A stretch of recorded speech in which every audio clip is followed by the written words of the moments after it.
রাজনৈতিক নেতা যে কোনো পর্যায়ে আল্লাহ তাআলা যাকে নেতৃত্বের জায়গায় বসিয়েছে উনি পথ দেখানোর দায়িত্ব নিয়েছে। তাই নেতা যদি পথ হারায়, পথ হারাবে অনুসারী। নেতা যদি পথ হারায়, পথ হারাবে বাংলাদেশ। নেতা যদি পথ হারায়, পথ হারাবে আমার লাল সবুজের পতাকা। এজন্য আমরা আমাদের সকল পর্যায়ের নেতৃবৃন্দদের জন্য এই প্রোগ্রাম থেকে দোয়া করি, আল্লাহ তাআলা ওনাদেরকে যেন সুপথে রাখে এবং আমাদেরকেও যেন ওনারা সঠিক পথে পরিচালিত করতে পারে। আমরা সবাই আওয়াজ করে পড়ব আমিন। The leadership is the matter of influence. It's not the matter of position. নেতৃত্ব এটা ইনফ্লুয়েন্সের ব্যাপার, এটা পজিশনের ব্যাপার না। যে যত বেশি ইনফ্লুয়েন্সিয়াল, প্রভাব বিস্তারকারী, সে তত বড় নেতা। এটা ঠিক। কেউ যদি পজিশন পায় সেও নেতা, পজিশন পাইলেও নেতা। একটা দায়িত্বে বসে, একটা চেয়ারে বসে দায়িত্ব পালন করতে করতে তার মধ্যে অনেক যোগ্যতা চলে আসে, কিন্তু আসল নেতা তিনি যিনি প্রভাব বিস্তারকারী, ইনফ্লুয়েন্সিয়াল। এবার বলেন তো, আমার নবী বিশ্বনবী মুহাম্মদ রাসূলুল্লাহ সাল্লাল্লাহু আলাইহি ওয়াসাল্লাম উনি প্রভাব বিস্তারকারী নেতা ছিলেন কি ছিলেন না? মাইকেল এইচ হার্ট নাম শুনেছেন? একটা বই লিখেছিল দি 100, a ranking of the most influential personality in the world। পৃথিবীর 100 জন মনীষীর জীবনী লিখে উনি বিখ্যাত হয়েছিলেন। 100 জন বিখ্যাত প্রভাব বিস্তারকারী নেতাদের মধ্য থেকে তিনি সর্বপ্রথম র‍্যাঙ্কিং এ যার নাম দিয়েছেন তিনি হচ্ছেন মুহাম্মদ সাল্লাল্লাহু আলাইহি ওয়াসাল্লাম। আপনাদের খুশি লাগে না? দ্য 100 বইয়ের নাম, a ranking of the most influential personality in the world। পৃথিবী কাঁপানো 100 জন মনীষীর জীবনী তিনি লিখেছেন। আর 100 জনের মধ্যে নাম্বার 1 কারে দিবেন? আওয়াজ করে বলেন, নাম্বার 1 কে? তিনি প্রভাব বিস্তারকারী নেতা ছিলেন। এজন্য নেতা যদি পথ হারায় খবর আছে, ঠিক কি না? আমরা নেতাদের জন্য দোয়া করি ওনারা যেন পথ না হারায়। এই নেতাদের ব্যাপারে একটা আয়াত তেলাওয়াত করে আমি আমার আলোচনা শুরু করেছি, যেখানে আল্লাহ তাআলা বলছেন ইয়াউমা নাদউ কুল্লা উনাসিম বিইমামিহিম। কিয়ামতের দিনটা হবে এমন দিন যেদিন প্রত্যেক দলকে আমি নেতা সহকারে ডাক দেব। পৃথিবীর প্রতিটি মানুষ নেতাদেরকে নিয়ে দাঁড়াবে।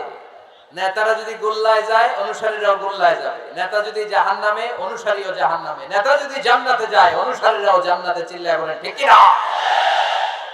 এজন্য আল্লাহ বলেন ইয়াউমা নাদউ কুল্লা উনাসিম বিইমামিহিম ফামান উতিয়া কিতাবাহুম বিয়ামিনিহি ফাউলাইকা ইয়াকরাউনা কিতাবাহুম ওয়ালা ইউযলামুনা ফাতিলা।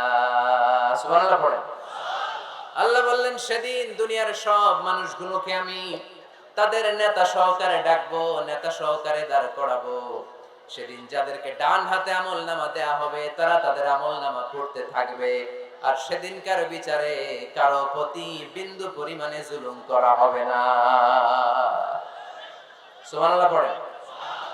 তাহলে আপনি কি একা একা দাঁড়াবেন? আপনার সাথে কে দাঁড়াবে? আওয়াজ করে আরো জোরে সবাই মিলে বলেন নেতা। নেতা দাঁড়াবে, কর্মীরা দাঁড়াবে। এজন্য নেতা নির্বাচনের সময় সাবধান। নেতার অনুসরণ করে যদি কেউ জাহান্নামী হয়, কিয়ামতের দিন সবাই নেতাকে দোষারোপ করবে। ওয়াকালু রাব্বানা ইন্না আতা'না সাদাতানা ওয়া কুবারানা ফাআদাল্লুনাস সাবিলা।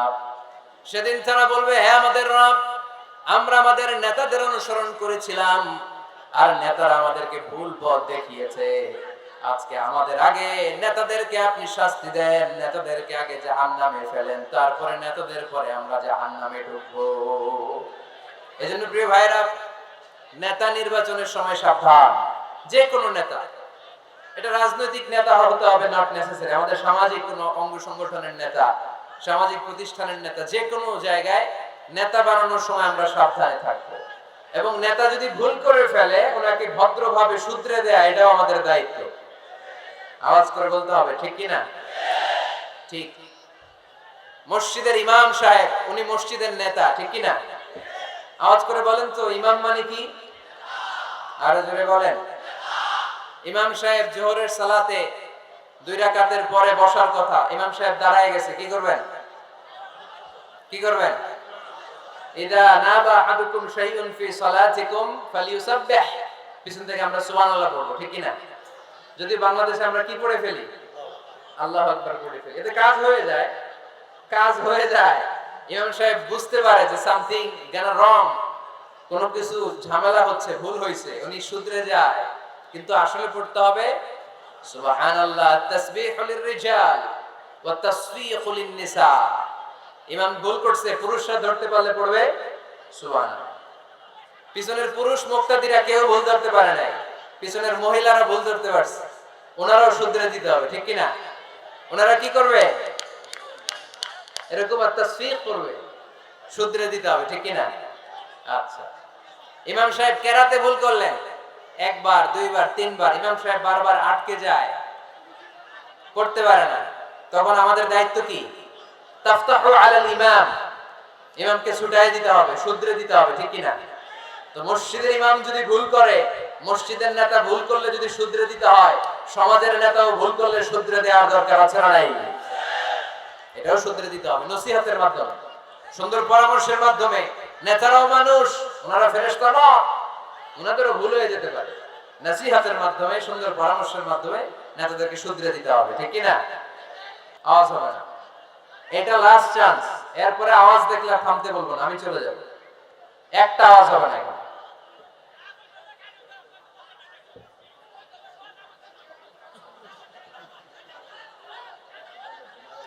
সম্মানিত ভাইয়েরা, আমরা নেতৃত্বের গুণাবলীর ব্যাপারে কথা শুনব। আমরা আজকে দেখার চেষ্টা করব একজন নেতা হলে কি করতে হয়, নেতার কি কোয়ালিটি লাগে, এবং আমরা একটু সবাই মিলে ক্রস চেক করব, ডাবল চেক করব যে এই গুণগুলো আমার রাসূলের ছিল কিনা, কেমন ভাবে রাসূল সাল্লাল্লাহু আলাইহি ওয়াসাল্লাম এই গুণগুলোর আলোকে আমাদেরকে নেতৃত্ব দিয়েছেন। আমাদের নেতৃত্ব সংকট দূর করার জন্য এগুলোর ব্যাপারে জানার দরকার আছে না নাই? আছে। নেতৃত্ব দিতে হলে সর্বপ্রথম যে কোয়ালিটিটা লাগে সেটা হচ্ছে কাজ করা লাগে। কাজ।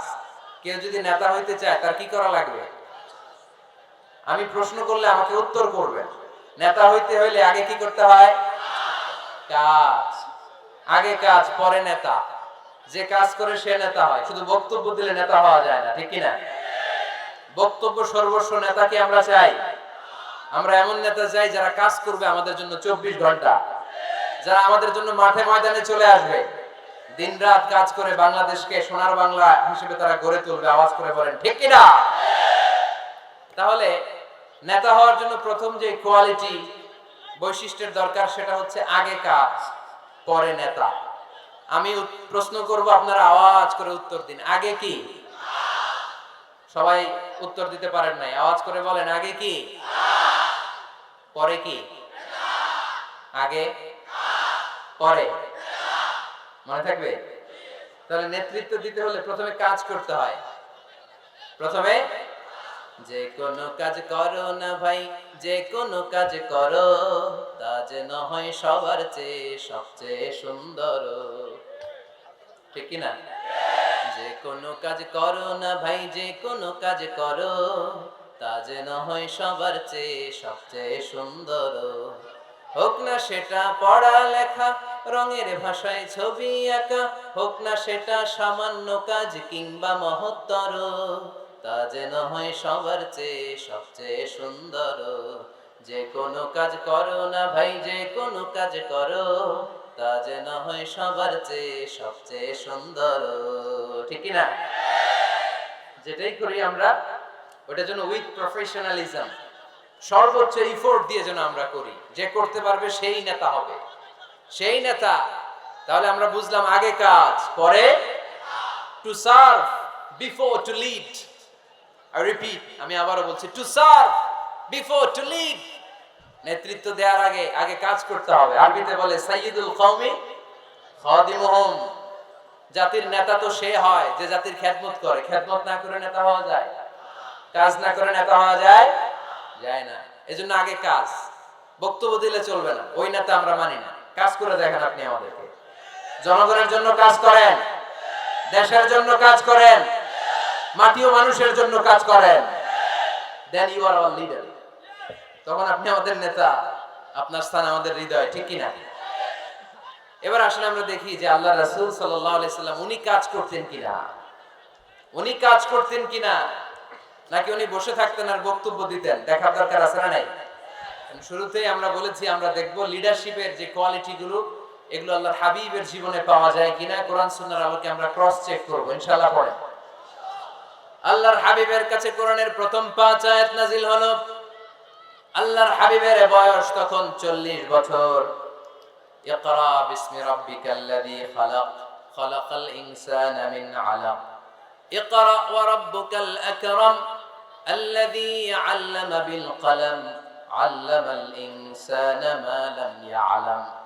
এই 5টা আয়াত নাজিল হওয়ার পরে বিশ্বনবী ভয় পেয়ে গেলেন। বিশ্বনবীর গায়ে জ্বর চলে আসলো, অন্তর কাঁপতে লাগলো। ভয় পেয়ে বিশ্বনবী আম্মা জান খাদিজাতুল কুবরা তাহেরা রাদিয়াল্লাহু তাআলা আনহার কাছে আসলেন। এসে বললেন, খাদিজা জাম্মিলুনি জাম্মিলুনি, ও খাদিজা, এমন এমন ঘটনা 5টি আয়াত কোরআনের এই মাত্র আমার কাছে হেরা পর্বতে নাজিল হয়েছে, আমার মনে হয় আমি বাঁচবো না, আমারে তোমরা কম্বল চাপা দাও। কি চাপা দাও? কি চাপা দাও? কম্বল চাপা দাও। জাম্মিলুনি, আমার কম্বল দিয়ে চাপ দিয়ে ধরো, আমার শীত লাগে, আমার ভয় লাগে, মনে হয় আমি বাঁচবো না। আম্মা জান খাদিজা বললেন, আল্লাহি লা ইউখজিকাল্লাহু আবাদা, ও মুহাম্মদ আপনি ভয় পাবেন না, কখনোই আল্লাহ আপনারে অপদস্থ করবে না, কারণ ইন্নাকা লা তাসিলুর রাহিমা, ও মুহাম্মদ নিশ্চয় আপনি আত্মীয়তার সম্পর্ক বজায় রাখেন, ওয়া তাসদুকুল হাদিসা সব সময় সত্য কথা বলেন, ওয়া তাহমিলুল কাল্লা আপনি মানুষের বোঝা বইয়ে দেন, ওয়া তাকসিবুল মা'দুমা যার টাকা পয়সা নাই তারে আপনি রোজগার করে দেন, ওয়া তাকরিউদ দাইফা আপনি সব সময় মেহমানদারি করতে পছন্দ করেন, ওয়া তুঈনু আলা নাওয়াইবিল হক সত্য যেখানে বিপন্ন সেখানে আপনি সত্যের বীর সৈনিক হয়ে দাঁড়িয়ে যান। কে বলতেছে? স্ত্রী। কে বলে? স্ত্রী। কার ব্যাপারে বলে? হাজবেন্ডের ব্যাপারে বলে। প্রিয় ভাইরা মনে রাখবেন, কারো ব্যাপারে সঠিক তথ্য যদি পেতে চান, বড় সাহেবের ব্যাপারে বড় সাহেবের ড্রাইভারের কাছ থেকে খোঁজ নিয়েন, বড় সাহেবের ঘরের কাজের বুয়ার কাছ থেকে একটু খোঁজ নিয়েন, বড় সাহেবের বাড়ির দারোয়ান থেকে একটু খোঁজ নিয়েন, আর বড় সাহেবের বউয়ের কাছ থেকেও খোঁজ নিয়েন। এই 4টা সোর্স থেকে যদি আপনি বড় সাহেবের ইনফরমেশন নেন, সব আসল ইনফরমেশন বেরিয়ে আসবে। চিল্লায় বলেন ঠিক কিনা? আল্লাহর হাবিব সাল্লাল্লাহু আলাইহি ওয়াসাল্লামের স্ত্রী আম্মা জান খাদিজাতুল কুবরা তাহেরা রাদিয়াল্লাহু তাআলা আনহা বললেন, আল্লাহি লা ইউখজিকাল্লাহু আবাদা, মুহাম্মদ আপনি ভয় পাবেন না, আপনি ভয় পাবেন না, আল্লাহর শপথ আমার তো এই আত্মবিশ্বাস আছে আল্লাহ কখনো আপনারে অপদস্থ করবে না, কারণ আপনি আত্মীয়তার সম্পর্ক বজায় রাখেন, সব সময় সত্য কথা বলেন, আপনি সব সময় সত্য বলেন। মানুষ বোঝা টানতে পারে না, তাদের বোঝা আপনি টেনে মাথায় দিয়ে দেন। সুবহানাল্লাহ পড়বেন না? তাকসিবুল মা'দুম যার উপার্জনের কিচ্ছু নাই, টাকা পয়সা নাই, তারে আপনি উপার্জন করে দেন। আপনি টাকা জমায়া মানুষের মধ্যে দান করেন। আগে আপনি ছাগল চড়াতেন, অল্প কিছু টাকা পয়সা পেতেন, এরপরে আমার ব্যবসায় স্টাফ হিসেবে আসলেন, আরো কিছু টাকা পয়সা পেলেন, এগুলো আমি দেখেছি আপনি দেদাস মানুষের জন্য খরচ করে ফেলেন। যা টাকা পয়সা আছে এগুলো আপনি মেহমানদারিতে খরচ করেন, আর যেখানে সত্য বিপন্ন সেখানে আপনি লড়াকু সৈনিক হয়ে দাঁড়িয়ে যান। 6টা গুণের কথা বললেন, সুবহানাল্লাহ পড়েন। প্রিয় ভাইরা একটু চিন্তা করেন, তখনও উনি নবী হয় নাই, নবী যে হবেন এটা জানতেনই না। আল্লাহর ইলমে তিনি নবী, কিন্তু অফিশিয়ালি নবী হয়েছেন তিনি পৃথিবীতে 40 বছর বয়সে, ঠিক কিনা?